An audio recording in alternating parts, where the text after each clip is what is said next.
Hi, this is Phil, and I'm here to tell you all about the Capes and Lunatics Patreon. Don't miss out on our comic book creator interviews, including our monthly Chichester chats with comic book legend DG Chichester, superhero movie brackets in our search for the worst comic book movie of all time, and many, many more specials, all completely uncensored. Access starts for $3 a month, full video when you pledge $5 a month. Check out the link in our show notes or go to patreon.com/capesandlunatics. Hope to see you there. This is Luca Perich, host of a Totally Turtle Sports and Gaming YouTube channel, and you're listening to the Case and Lunatics Podcast Network.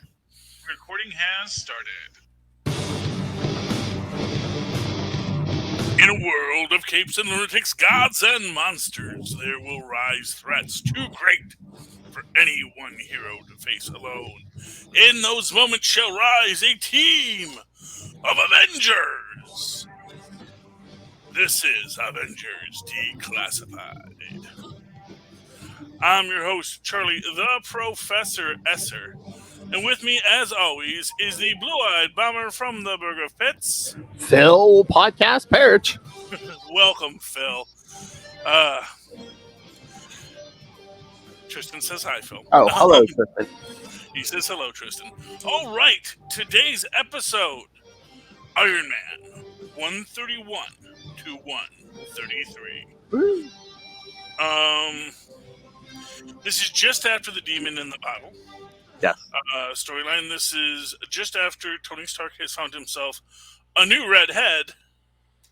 Because you gotta have a redhead, Phil. If there's one thing we've learned about comic books, is you gotta have a redhead.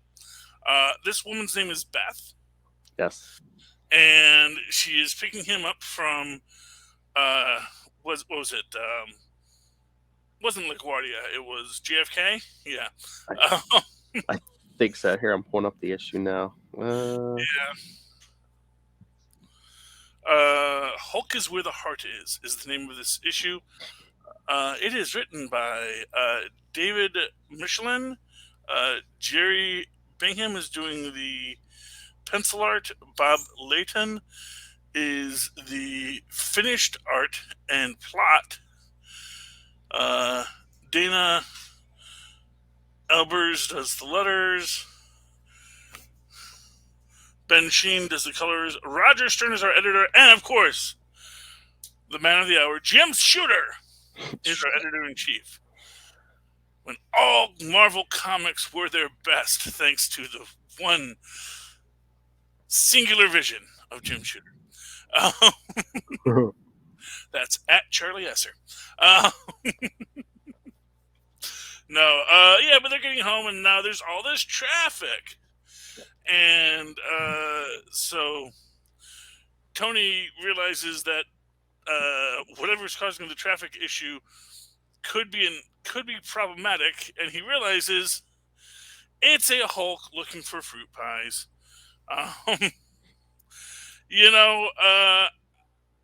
And again, this is the kind of situation where this does not need to be needlessly escalated. Although you do immediately see those real-world consequences of living in a Hulkified world, because we do see that the truck driver does not have Hulk insurance. Now, quite frankly, how are you going to be a bonded, licensed trucker in this day and age and not have your load insured? I don't even know what you're doing, man. You're just asking for trouble. Because even if it wasn't a Hulk, even if it was just, some Schmendrick cutting you off that causes your load to spill, if you don't have that insurance, man, you're going to be sorry. But and it's interesting because now, does Beth know Tony Stark is Iron Man? I was trying to remember because eventually she does. So I'm not.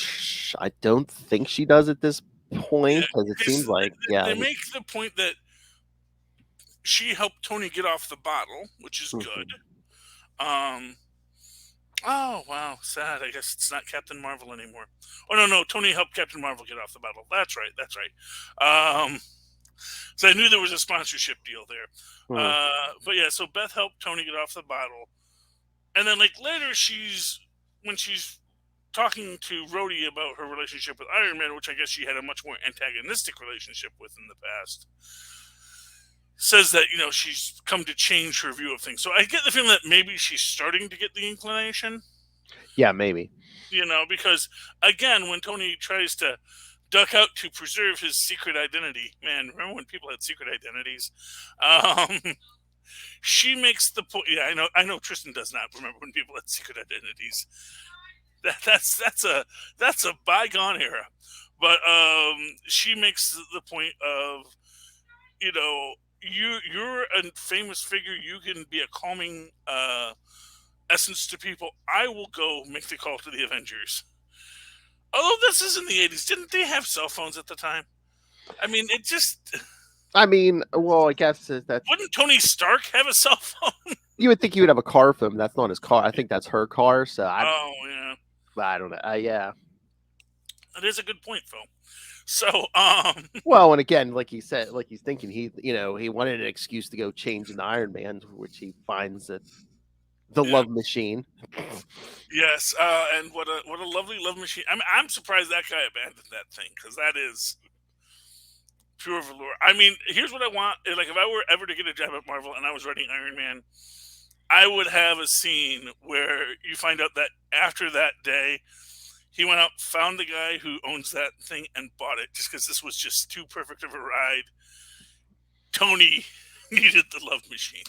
So, I want that to come back, Marvel. Bring back the love machine.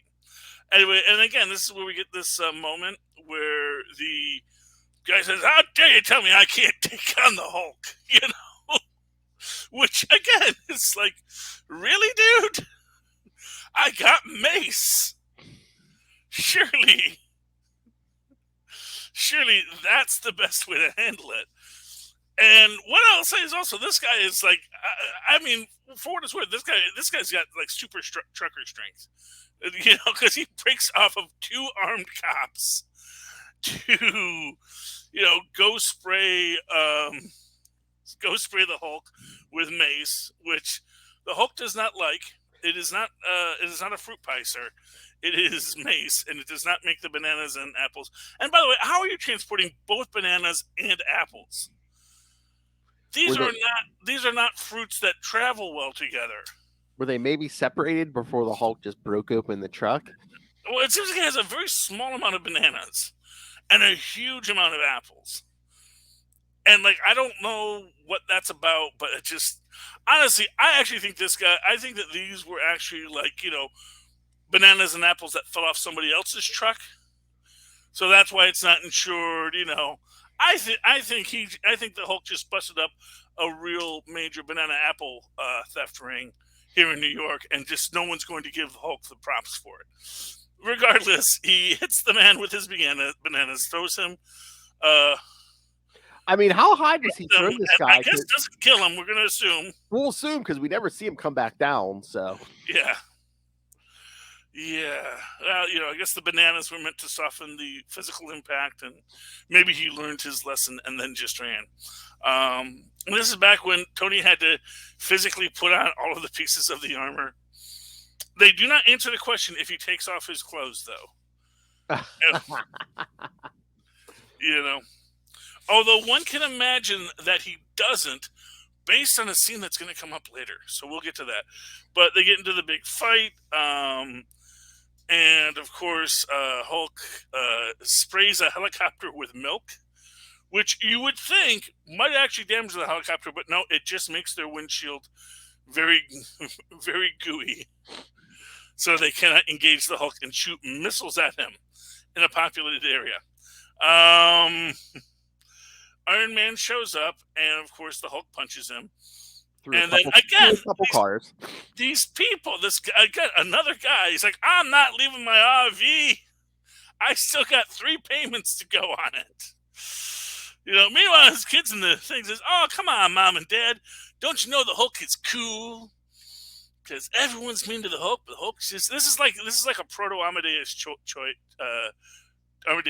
here, where he's just The young kid is just, no, man, the Hulk is cool. You grown-ups, you grups just don't understand him. And there's something with this RV family, because I mean, the wife calls the husband Fred, but then they say, "Oh, Ricky Jr. stick in the cab." I'm like, wait a minute, the dad Well, is Fred, but the kid's Ricky Jr. maybe it's the second. That's maybe what I it's was the thinking. second Yeah. husband. We don't know what happened to Ricky Senior. Might have been part of the Rick Jones experiment. Um, oh, anyway. But yeah, they're shooting. They shoot again a bazooka at the Hulk, which the Hulk dodges. But then when the RV starts to fall, the Hulk hears the scream of the child, and because this is good-hearted Hulk, just want to be left alone, eat apples and bananas all day, he jumps up to save the thing because he's like, man, you people are just jerks. This kid wasn't hurting nobody. Why are you shooting rockets at him? And again, this is where de-escalation. There should be like a super social worker. Actually, that's pretty much Squirrel Girl, where her whole thing is she just de-escalates low-level villains. And it's like, is this really the right path for you? And I think that like Squirrel Girl could absolutely de-escalate the Hulk, which would be great. Oh, yeah. That's why she's unbeatable. Anyway, so the kid shares his superhero toys with the Hulk. Makes him play the villain though, because he's going to be the super. And I love the fact that again, there are fictional superheroes in a world with real superheroes, because kids love superheroes, man. You don't know what you're talking about, Alan Moore. I love to pick on Alan Moore. Anyway, but this calms the Hulk down. He, of course, turns back into Bruce Banner. And he flies him off, taking him into custody. This is the only reason I could see Tony Stark ever going back to his secret identity, because if Iron Man pulls something, he'd be like, "Oh no, that was some rogue employee. I fired that guy and put a new guy in the Iron Man suit." Because, well, I mean, that is a good argument. I'm going to give you right there. That's a good argument. But we have this person, Ms. Bellamy, I believe, who is apparently the current maid at Stark International, and she is bringing in Tony his breakfast, but she goes to see Tony at the drawing board, but it's not Tony, it's the Hulk. Crash. Except it's not the Hulk, it's Bruce Banner. So that's a little confusing how she knows that. But meanwhile, Tony does come here and basically says, hey, it's cool, he's under my protection, yada yada yada. And it seems that Bruce was up all night creating a miniature device to implant within him to keep his heart rate stable. Oh, and I realized this is after Tony had his arc reactor, or no longer needed to wear his arc reactor all the time, correct? Yeah. Or before arc reactor, but the big chest plate. Yeah. It was actually basically a whole chest plate. Yeah. Yes, I'm always trying to figure out where things happen in the story. So this is Demon in the Battle. And this is after he's back as Iron Man. So this is after Rhodey, and this is before he gets shot in the back. Yeah. This is way before he gets shot in the back. Yeah. But yeah, Demon in the Bottle. This is before Rhodey takes over, because they did like a quick little like Demon in a Bottle thing, but then later on Obadiah Stane drives him back to drinking. Oh, okay. Yeah. All these stories just run together over the 80 years that they've been around. Yeah. Well, in this case, 60 years. Sorry. But yeah, they're working on the design for this device, and they bring in electronics expert Scott Lang. That's right. Watch out for the little guy. I do love that Scott Lang is growing in importance in the Marvel Cinematic Universe as well. And again, no one but Hank Pym knows he's Ant-Man. Which, again, is that a necessary part of his... I mean, I guess it helps on some level, and you do have that idea that, hey, what if supervillains track down my secret identity and attack my family? Which is a fair cop, but at the same time, is just I mean, how well could you ever really hide it? You know, because it's just like, wow, Ant-Man showed up and Scott Lang's not here.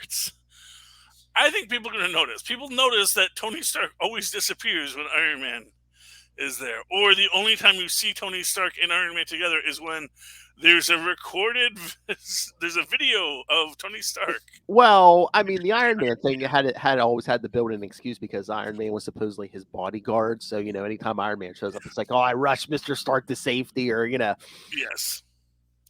Yeah. It's interesting, but we get Doctor. Is it Sondheim? Yeah. Sondheim, Dr. Sondheim, who owes Ant-Man a favor, a big one, and pays it by agreeing to perform the rather unorthodox operation. That makes me wonder what favor she owes Ant-Man. And I guess this repays it. Is she going to be? It's that's one thing that struck me as out of this, because it kind of implies it would be an antagonistic relationship if not for this. But she sticks around and she continues to do the work. Maybe she's just a really good scientist, but she's only taking on the unorthodox work because of whatever the big favor that she owes Ant-Man. Now paid in full, Mr. Lang. Now paid in full. I imagine. I don't know. But and again, these are the kinds of things that, like, this is the stuff that I'm sure if she has not come back in some way with whatever this storyline gets followed up on, someone really needs to follow up on it. Anyway, they do put it into Banner. They show him some monster movies, and he's fine. His heart rate never rises. And then, just to be jerks, because, and honestly, you know who the biggest jerk in this is, Phil? Tony Stark, who released a press statement that the Hulk had been cured before he actually had finished the work. Tony Stark, you are bad at your job. Why are you having the PR department operating with that idea that, oh no, he's cured now? Anyway, but oh, by the way, important thing to remember, that how the thing, it's a little it's a miniaturized nuclear reactor that controls his heartbeat to make sure it never rises to a certain point. But what they forgot about was the radiation. Anyway, the cops attack. Well, one cop tries to attack. Tony stops him, but still, it triggers it causes enough stress to have the Hulk personality come out, but not the Hulk body. Although Banner does look really ripped here, so I don't know. I get the feeling that there is something that's your hint that it's not all right, Well, I mean, the one, yeah, they forgot the psychological aspect, but two, I think, is it the second issue? I think they said it's like the transformation's happening a lot slower, because it's like, oh yeah, Banner's skin is starting to harden, and it's like, yeah, he's not green yet, but yeah, it's coming, but very much slower than it usually transforms. Yeah. Yes, and of course, this is one of these things that's a little weird to me, because they do have him here. They do have that he is in his. And it is your classic, Banner-sized Hulk, You think these beauty things can hold Hulk? But, of course, at that same time, these are also just making him matter. Which, again, reads into this idea that maybe what we need to do is get to a calmer Hulk. They do contact Gamma Base. And the doctor there is like, yeah, well, you can't just, like, the personality and the that's, yeah, the physical transformation is one thing, but there's a separate Hulk persona that you have to deal with. Did you not think to call us for a consultation before this all went awry? Oh, but yeah, good luck. Bye. Yeah, and also it's like, yeah, hey, wish we could help. I guess they couldn't get Doc Samson for this book. The warranty expired. Bye. Well, it's like, what do you want us to do? I mean, like, if he becomes a Hulk, we'll come and we'll send our Gamma Base people out there to shoot at him. But, It's like, yeah, we know. There's nothing you can do about this. Just turning him back into Banner, and that's great, but that's not going to solve the problem, because the Hulk is still going to be there trying to get out. They do eventually calm him down, which is good.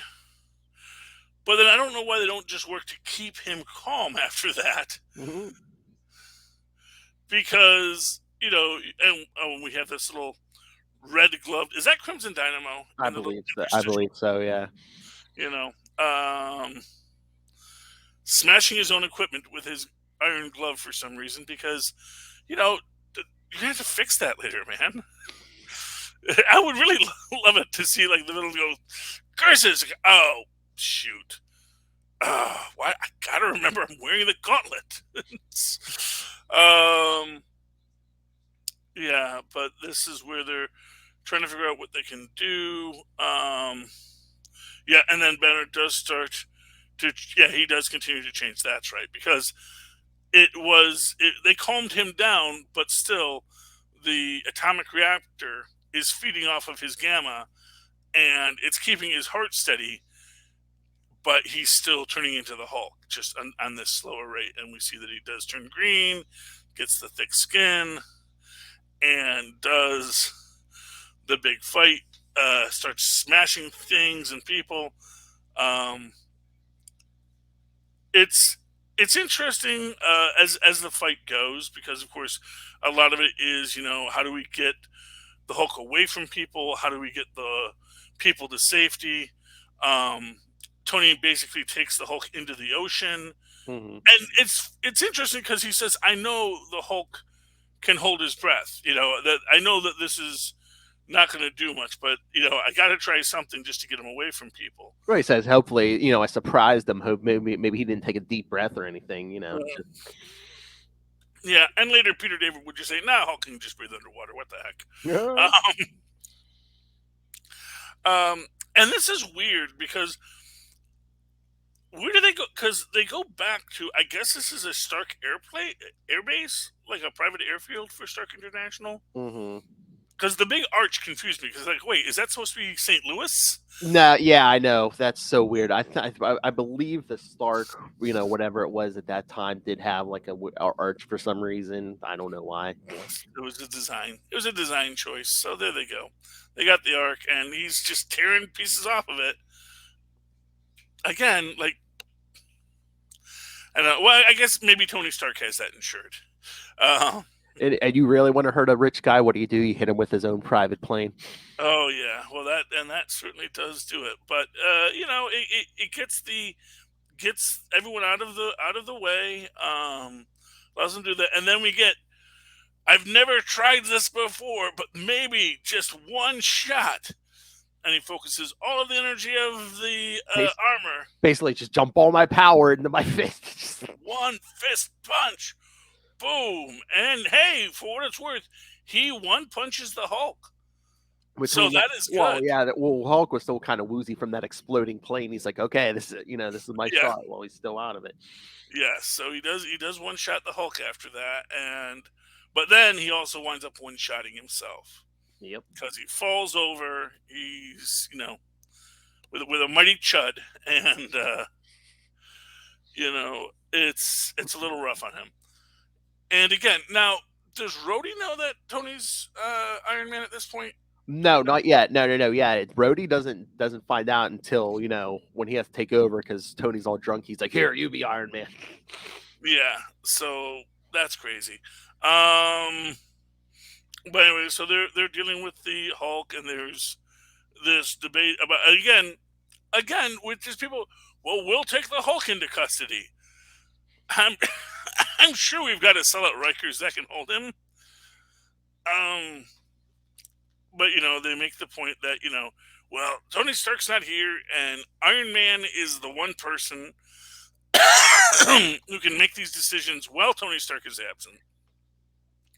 So they have to find a way to communicate with Iron Man, and they hook up a little device that lets him speak through his armor, and basically say, "Yeah, if you can hear me, I can't hear you. Just show me a sign." and he explains what happened and explains what they need to do to, authorize them to do the laser surgery on the Hulk, and also that they have to get him out of the armor before he suffocates. Yes. And of course, that means this is a job for Ant-Man. Ant-Man! And of course, again, secret identity, but I'll keep it in my locker. So, yeah, that works out great. But he keeps it in his locker, becomes the Ant-Man. Meanwhile, we have the surgeons with the super lasers that are finally starting to pierce the Hulk's skin, although the Hulk's also starting to move now. And then we see Ant-Man fly in, says, I can help with the armor situation. And he goes in and he opens up an iris in the rocket boots. I think it would have been better had he gone in through the skates, but that's just me. I also think that would have been safer. I don't know what you're going into when you go into the rocket boots, because those are rockets. But he goes in and he starts doing the impossible journey through Iron Man. And of course gets caught with various defenses like the fire suppression system in his armor. Gets to the molten slag, but realizes he can use the Freon cable to cool it. The Hulk starts to stir. Ant-Man is getting towards the circuits to reboot the armor. Has to swing across various threats, and then connects the two wires, which I guess didn't electrocute him, but sure, He hot-wired it. He hot-wires Iron Man, and Iron Man sits up. So that's good. And his plexiglass, and this is where they get the explanation that there's a little plexiglass thing that goes over the mouth. Mm-hmm. When it shuts down, but also so that, I guess that's so he can... I don't know how that works, really, because it doesn't seem like it's very practical. I mean, having the open mouth doesn't seem very practical either. You would think some kind of a rebreather would be better, but I guess they didn't think about that at the time. In the meantime, they thank Ant-Man. They go to the lab. They realize that Banner is back to normal, but the cops are still after him, so they're gonna help Banner get out of here. He tells, and again, this is where you also see that. So Tony Stark is naked under his armor because he has to go put on a jumpsuit. Mm-hmm. A jumpsuit he does not give to Bruce Banner, but he doesn't see Bruce Banner until after he's out. But then he makes one of his employees get naked. Yeah, the guy sweeping up. He's like, "Here." Yeah, and this is how bad of a boss Tony is. Doesn't give the guy the day off, then doesn't do anything, because we see him later. Yeah, he's sweeping up in the purple pants. In the purple pants. It's like, no, you finish your shift. You finish your shift, okay? Like, honestly, that's an HR nightmare right there. Yeah. Maybe give my clothes to Bruce Banner, made me an accessory to a felony. And then made me finish my shift. Like, I'd say, look, man, keep the pants, can sell them on eBay in a few years, and, it's a collector's item. We can even have Bruce sign them for you. Give him your clothes. You go home, you take the rest of the week off with pay, you're set, because you're a size 32. And that's exactly what Banner needs. But yeah. So that was that adventure, Phil. Mm-hmm. It was nice seeing the Ant-Man, be all awesome. Be the awesome Ant-Man. Show how sometimes being a tiny person can come in handy when you get locked in your own armor. Maybe you want something that doesn't let yourself get locked into your own armor, but... And luckily for Ant-Man, he was was being directed by the person who made the armor, because you imagine he gets in there, it's like, oh no, this thing's sparking. What's that? Oh, I don't know. I didn't make the suit. Oh yeah, see, then this is why, again, it's a bad... it's a poorly kept secret, is what I'm saying. Although I guess, you could say, well, any pilot knows every inch of his machine. You can't run a premium a machine like this without knowing exactly what you're doing.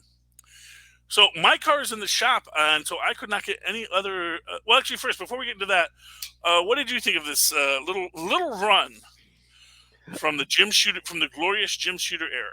I mean, I'd read this before. It's been a few years, but I remember enjoying this. Just the Hulk and Ant-Man, Mm-hmm. especially that Hulk stuff. Yeah,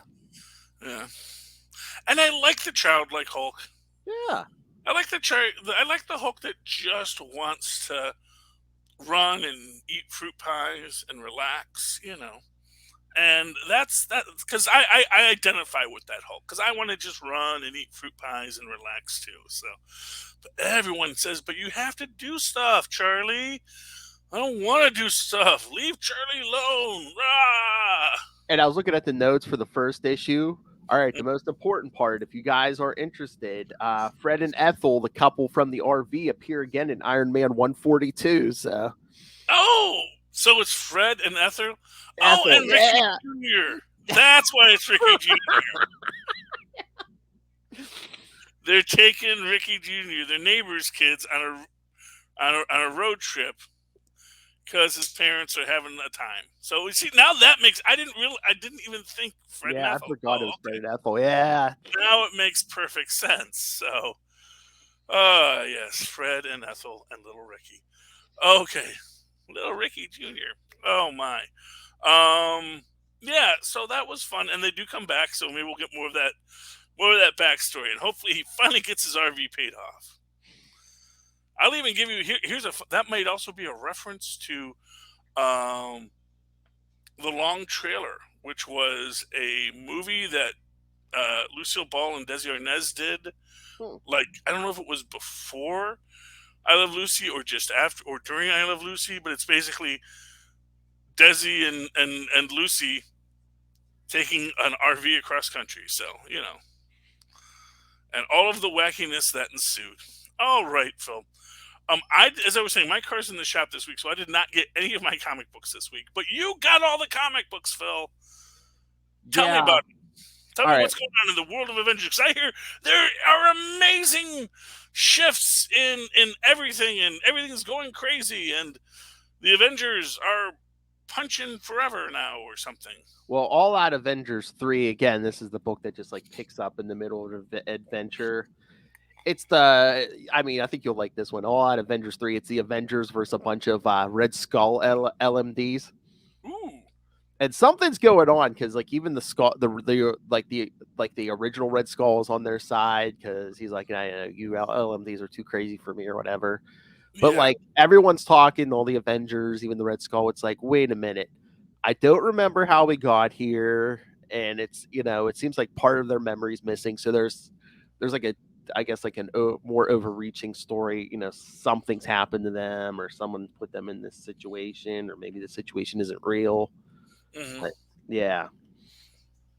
Oh, you mean like all these things are coming like? They're like, I don't remember how we got here. We just all of a sudden, I just remember being here fighting these, Red Skull LMDs. Oh, because see, my first thought is that the reason they're fighting the LMDs is because the LMDs gain sentience. Now I'm wondering if this is just like a bunch of what if all the Avengers that we're following in this are LMDs as well, and they're just doing like these random test scenarios. Oh man, maybe these are like ones that like Arcade has made. I don't know. Well, when the one LMD gets in the real Red Skull's face, he goes, "You are mere backups. Your bodies were supposed to be vessels. Your minds are nothing but copies of my own." The LMD says that to him? No, the real Red Skull says that. He says, "No, you guys were just supposed to be, contingency plans or whatever." Yeah, but now they're sentient. So, and of course, the worst kind of sentient LMD is one that doesn't know they're sentient, like Max Fury. When they think they're actually Nick Fury, but it's like, no, man, I'm a robot, aren't I? It's so funny because the Red Skulls were all Red Skull, and he's like, "There's only one real Red Skull," and then one LMD is like, "Really? I count at least 4 in this hallway." Yes, well, exactly. They all think they're real. Although that was actually something I've been thinking about, just to do a little Avengers MCU stuff here. with the Secret Invasion, I may have said this in other shows, and I know I've posted it to Facebook, but you can actually look at the idea that everything that happened in Agents of S.H.I.E.L.D. was the agents with S.H.I.E.L.D. going dark intentionally, so they are an off-the-radar group. Because that is effectively what happened. No one knows that S.H.I.E.L.D. still exists, but there is this little S.H.I.E.L.D. group working with Nick Fury, who is coming back, as this group that no one knows about and is hidden, like a little secret Hogwarts school. And that's why I really get the feeling when Secret Invasion comes, we're going to get all that Agents of S.H.I.E.L.D. stuff back. And it is going to be like, no, we are off radar, because you can't be a secret organization if you have stationary, Yeah. Yes, we still have a S.H.I.E.L.D. Academy, but getting recruited to it is like getting recruited into Hogwarts. You've got to catch someone's attention, and then Melinda May shows up in your room one night and says, "Would you like to have the entire world change?" Oh, and by the way, I am a little disappointed that they made Val Ross's ex, because I really wanted her to be Phil Coulson's ex. But I hope if you ever get Phil Coulson back, you'll have a scene with Ross. It's like, man, I can't even imagine what it'd be like to be married to her. And that'll be our meta joke. Because no, you don't want meta joke. I want her current husband to be Patrick Warburton. That would be great. I would love to see Patrick Warburton come into the MCU. And oh man, that is who you should have gotten for Thunderbolt Ross. Yeah. That is a man who could be Thunderbolt Ross. But yeah, we'll see. But yeah, Patrick Warburton. Who Patrick Warburton would make a good? Patrick Warburton would make a good Ben Grimm. Oh, there you go. I think that would be a really good Ben Grimm. I could hear him saying it's collaborating time. Yeah. I know a lot of people want what's his name to do it, and I want him to do it too. In fact, I would love to have it just an entire team of just Ben Grimm variants with just all my favorite Ben Grimms. It's who's the guy from Brooklyn Nine-Nine? Terry Crews. Oh yeah. So you get a Terry Crews Ben Grimm, you get a Patrick Warburton Ben Grimm, you get a the guy who was the commish Ben Grimm. Yeah, but it's like Ben Grimm is like a little too smart. Like Patrick Warburton excels so well playing big dumb guys. I know. Well, but the thing is that but that's the thing. I think he plays big dumb guys, but he's also the smartest dumb guy. Yeah. And that's the thing. It's like, it's not that he is a big dumb guy. It's that he's big, and he doesn't want people to overestimate his intelligence. Because that's what Ben Grimm does. He lets you think he's a dumb kid from the Lower East Side, but you know what? He's flying through the multiverse without a problem. So you gotta respect that. And as I've said, the whole thing with the latest MCU phase has just been, oh yeah, there has been so much that's been happening off screen that people don't even know about, because until Winter Soldier, Hydra had been keeping a lid on all this stuff. And then once Hydra was divested from S.H.I.E.L.D. and S.H.I.E.L.D. could go dark, suddenly all these little threats started coming out of the woodwork. And that's how our modern world is born. Any other books you want to throw out there? Yeah, just real quick. Avengers Forever number 11. Robbie Reyes, Tony Stark, Ant-Man, and Deathlock go after those Masters of Evil. And Doctor Doom almost kills Robbie Reyes, but Deathlock gets Tony Stark gets him out of there. Deathlock pretty much sacrifices himself so they can get Robbie Reyes out. But they do manage to shrink that Doom down to miniature size. Even after the battle, we got Tiny Doom. Tiny Doom will destroy you! They don't send him into the microverse, so they just make him tiny. No, they were trying, but they only got him down to that. So. Oh, they couldn't get him into the microverse? Okay. No, they were trying, but yeah, Evil Doom's like, yeah, we need to regroup, and like their goblins like, and hopefully regrow too. Oh, so the heroes don't have Doom as a prisoner. He's just they're he's just Tiny Doom. Like I said, Tony Stark had to get Robbie Reyes out of there, but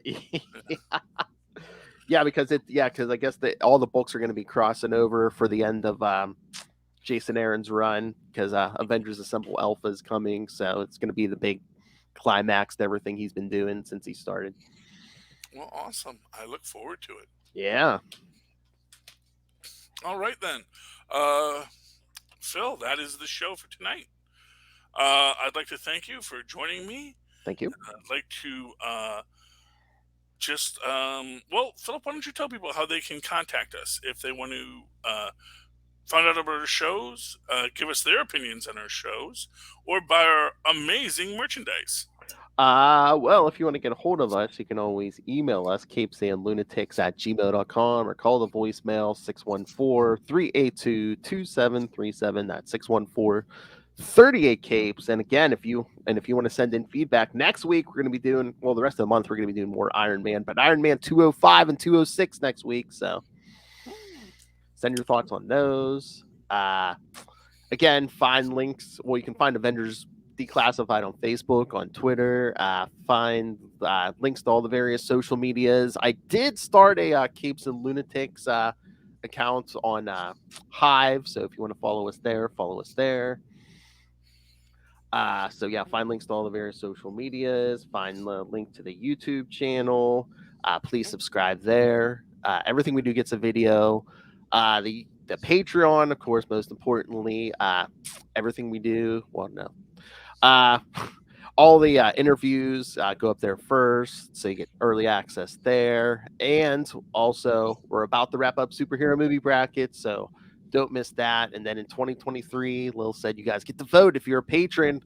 What do you want us to talk about? So get on board there, because new stuff will be coming in 2023. And Capes and Lunatics and Capes and Lunatics Sidekicks merch. So find that all at Linktree, linktr.ee/Capes and Lunatics. Thank you.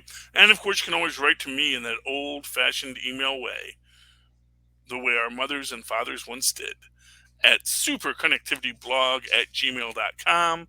That's superconnectivityblog, all one word, @gmail.com. And of course, follow me on the Twitter when I tweet stuff. Well, Twitter still exists. @CharlieEsser. That's CharlieEsser.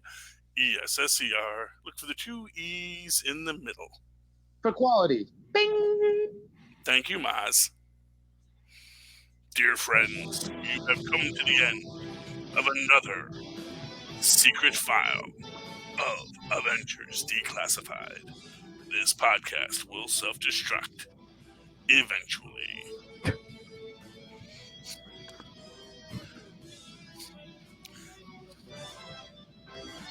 This foul smashed.